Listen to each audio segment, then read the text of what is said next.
Every single moment and every single day, you are faced with a choice. You can either listen to critics or you can listen to courage. In this episode, I'm going to share 3 sources where you may experience a critic in your life, and I'm going to give you ways to anchor into yourself and really know the courage that you have within you to choose yourself in each moment. My name is Kelly Kessler, and I help you transform your life from patterns of self-abandonment to embracing self-loyalty. Now, there are 3 main sources of critics that you may be experiencing in your life. One is from outside sources, so things that other people say. And so this is a big one because you may be hearing so many things about what other people's opinions or judgments are about something you're choosing. And so if you're maybe on a healing journey or you're on a growth journey or some kind of self-expansion journey, there's always going to be somebody who's got something to say about it. They're going to be critical of it. They're going to have a voice that may come into your head and try to pull you back into the version that you used to be. So it may come these overt ways where they have these judgments about you, or it can be much more covert where they slip in these subtleties that make you feel a certain way and kind of chip away and erode your own essence of yourself. I'm sure you've had that experience in your life where you've had somebody say something or someone has tried to make you feel a certain way. And what's important to understand about the criticism that you receive from others is that it's not a reflection of your truth, it's a reflection of their truth. You're getting a glimpse of their inner world. When they want to send judgments onto you, or they want to criticize you for something, or they're triggered by something within you, that's not about you. That's about something they're experiencing within themselves. And that's more of a clue for themselves to heal something within them. There's a wound within them that's somehow being triggered by your growth, your expansion, your journey. And so when you receive the criticism and judgments from others, you may feel that propensity to take it personally and allow it to really sink in. And it can really be damaging. But when you realize that when others are being judgmental and critical, that it's not actually about you, it's very much about the other person and what's going on in their inner world, you can realize that it's not really a personal attack. It's just an exposure of what they're dealing with within themselves. And so this is really freeing for you to understand that their judgments are not your truth. Their judgments are their own truth. And think about somebody in your life who really loves you, that has a compassionate, sensitive aspect to them, that has really done their own inner work. That is not someone who's going to put judgments on you. That is not someone who's going to try to tear you down, nitpick you, use your vulnerabilities against you. People who are filled with love and peace don't do that. The people who are filled with love and peace and have gone through their own journey of healing are uplifting and trying to help you along that journey with them.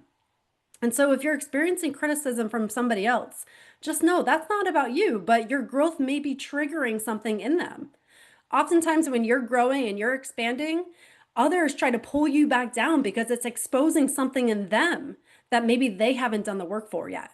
So expect some of that criticism, but know it's not your energy to hold on to. Release it back to them. That's their own energy to heal and to deal with. It's not your burden to take on.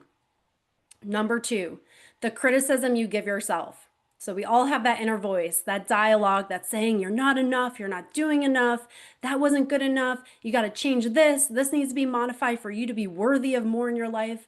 We all have that inner critic. Some speak louder than others. And so that inner critic is really just your ego trying to protect you. It's trying to keep you, quote, safe. But safety in that context is staying small, staying in the familiar, staying in what's comfortable, and staying in a place that you've known. Because the ego loves predictability. And so if you are staying in the same routines and thought processes and belief systems that you've always had, then tomorrow is predictable. You know how tomorrow is going to be. It's going to be the same as today and the same as it was maybe 5 years ago. And the ego thrives on that because it wants to keep you small and safe. And it doesn't want to expand outside of what it knows already because that's scary. And that's really part of that survival mechanism that the ego plays a role in. And so if you're experiencing self-criticism, it's not that you have to resist it because you don't want to do that either, because whatever you resist persists. But what you want to do in that moment is acknowledge it. See it for what it is and say, I see what you're trying to do. I know you're just trying to keep me safe, but this is how I'm choosing to live my life. And I'm going to let you have a seat, but it's going to be in the back seat. You're not driving the car of my life.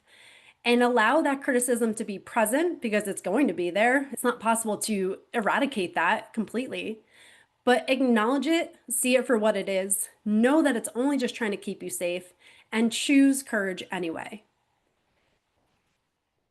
And number three, the criticism is going to be what's happened in your past. So anything that you've experienced in your past, your mind is going to automatically think it's going to happen again. So it's going to say, well, remember that last time you did that? This is what happened. And so why don't you just avoid putting yourself out of your comfort zone because it didn't go well and maybe it felt really overwhelming. So let's just keep you back in this. And this is just really a continuation of what's going on with the ego, but your past plays a huge role in determining your future if you don't recognize how limiting it can be. So the criticism that you're giving yourself from past experiences is something, again, to recognize and know that your future is not determined by the past if you don't allow it to be. You can choose a different future from this moment on. Next year can be tremendously different from what this year has been for you. If you recognize some of the patterns that you're holding on to and start to release them and start to choose that more of evolved, expanded, loving version of yourself and allow your mind to go in that direction. The thing is if we focus on where we don't want to go, it's inevitable that we're just going to go in that direction because our mind goes into the direction that we focus on. So if we start to cultivate focus on where we actually want to go, who we want to become, and what that version looks like, that's when we can release the past and really cultivate that future version of ourselves. So the three areas that you're going to experience criticism is from outside sources, from within you, and from past experiences trying to dictate what your future experiences are. Now, how do you anchor into yourself? Because it's inevitable. You're going to experience some criticism and judgment outside of you and inside of you. And there's no way to avoid that. Someone's always going to have something to say, and your mind's always going to have something to say to you. So a big part to anchor into yourself and experience the true essence of yourself is to know your worth, to know what you are worthy of. And again, self-worth is not something that we try to find. It's not something that we try to build up. It's something that's always within us. But we have to release all the junk that's told us that it's not there, that's covered up what that truly is. And so self-worth is when you uncover who you truly are, that at your core, you are pure love, you're pure expansion and growth. You start to realize what you are worthy of, that there's so much more that you have within you and that you have to give others. And when you realize that, you stop accepting the crumbs. You start saying yes to yourself and you start saying no to anything that's out of alignment with that. And that's when you start to really anchor into yourself. Some relationships may dissolve or disintegrate in that process. Some careers may be left behind, and some other things that no longer served you will be left in the past because you're realizing that you're worthy of more and you have a higher standard for yourself. And that is really when you start to not acknowledge the criticism as much and you start to anchor into what you know you're worthy of. That if somebody has something to say and they pass their judgments onto you, that you can say, okay, I see what you're doing. I see what you're trying to do. You're trying to tear me down, but I know myself at the core and I know who I am. I know my truth. And I see what you're trying to do, that by you trying to tear me down is trying to build yourself up based off of that energy. And that's not an energy that I accept in my life anymore.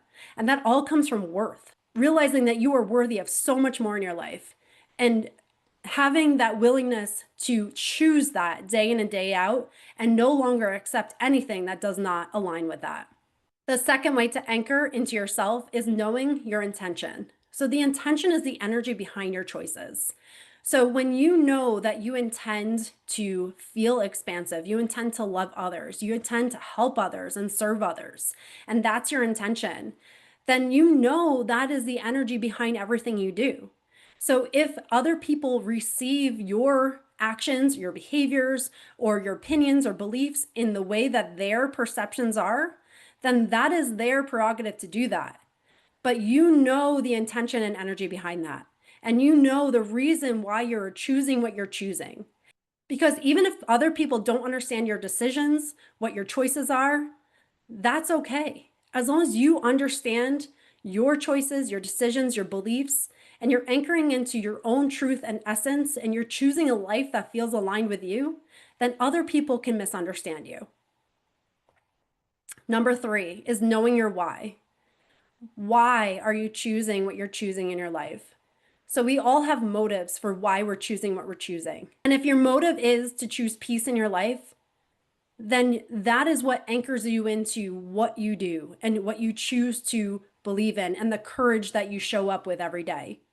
That no matter what anyone has to say or the voices that are within your head, if the why behind everything you say, do, and believe is to protect your peace, then you know your why. You can anchor into your why. And you can release the criticism and anchor into the courage that it may be hard to advocate for yourself. It may be hard to stand up for yourself. It may be hard to have conflicts, but the why is to protect your own peace. And that is always worth it. And so when you have a strong why in how you conduct yourself in life, then that is a true anchor that you can hold on to and come back home to. And so even if the critics are there outside and inside of you, when you have a strong sense of worth, when you have a strong understanding of your intentions, when you have a strong why behind every action and belief and behavior that you engage in, then you are able to anchor into your own essence. You're able to come back home to yourself. It's like having a strong foundation in a building. No matter what hits it, if it's a hurricane or a windstorm or anything, it may shake you, it may rattle you, it may jar you. But at the end of the day, it's going to hold you in when you anchor into your beliefs within yourself, when you anchor into your worth, your intention, and your why. That the outside environment can have its impact on you, but it's not going to shake you at your core because you're so anchored in to the knowing of who you are and your essence and what you're here to do. Your soul's journey is here, and you are honoring that. And if other people misunderstand that, then so be it. That's not for them to understand. We all have our own path. And if it's in alignment with you and you can protect your peace in the process of that, then that is truly where that courage comes into. So every day you have a choice. You can choose to listen to the critics. You can choose to take that in and allow it to be absorbed into your system and hold on to that energy. Or you can choose to anchor into yourself. Hold on to the courage of knowing who you are and choosing yourself and saying yes to yourself and yes to your peace each and every day. I hope that helps to navigate your life with more peace, more flow, and more expansion. If this resonated with you and you want to dive into some of your belief systems and how you can really anchor into your own essence, I invite you to hop on a discovery call with me where you can gain more understanding and clarity of what the driving forces are behind staying in a pattern of self-abandonment and start embracing self-loyalty today. Thanks for being here.